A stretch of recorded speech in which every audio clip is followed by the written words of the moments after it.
The Texas State House is now adjourned until Monday as the Democrats' boycott is putting a wrench in the GOP's redistricting plans.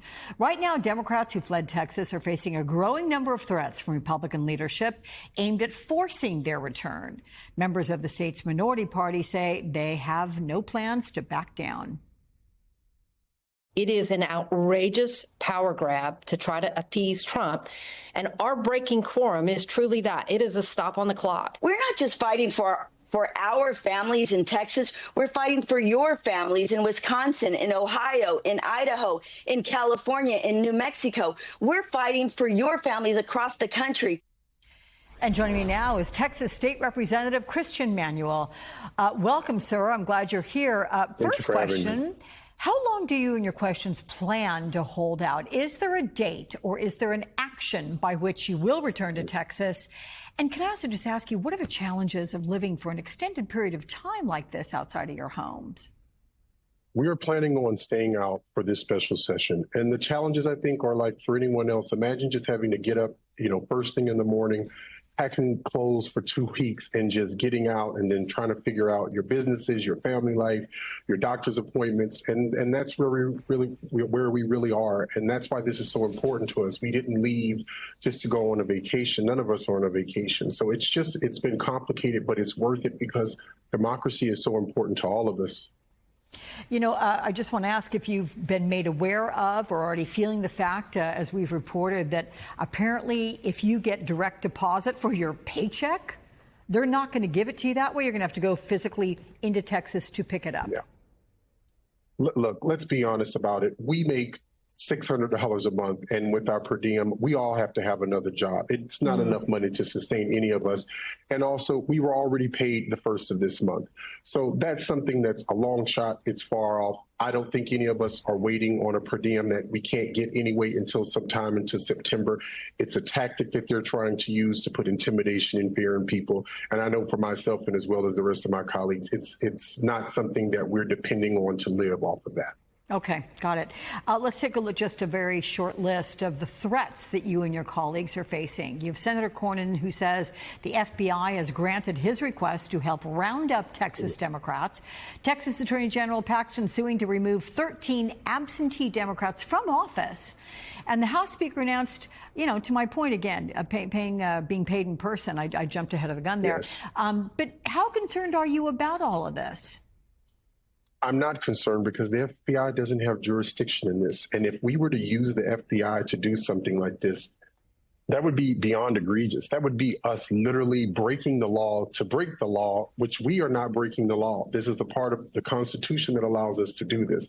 So if this is how low this administration wants to go to use tools of government, especially against Black and brown people, which they've used for over 100 years, it's going to show more of who they are than we are, because we're staying within the confines of the law. They are the ones who are threatening to break the law in order to get people to do what they want them to do. And that sounds a little bit like something that you would do in Russia, not something that I thought we would ever be doing in America. So you sound, steeled and ready to deal with this, but I'm curious your reaction to DHS showing up at a relative's home looking for Representative Claudia Ordaz, who was excused, by the way, for being in the chamber for personal health reasons. Here's what she posted.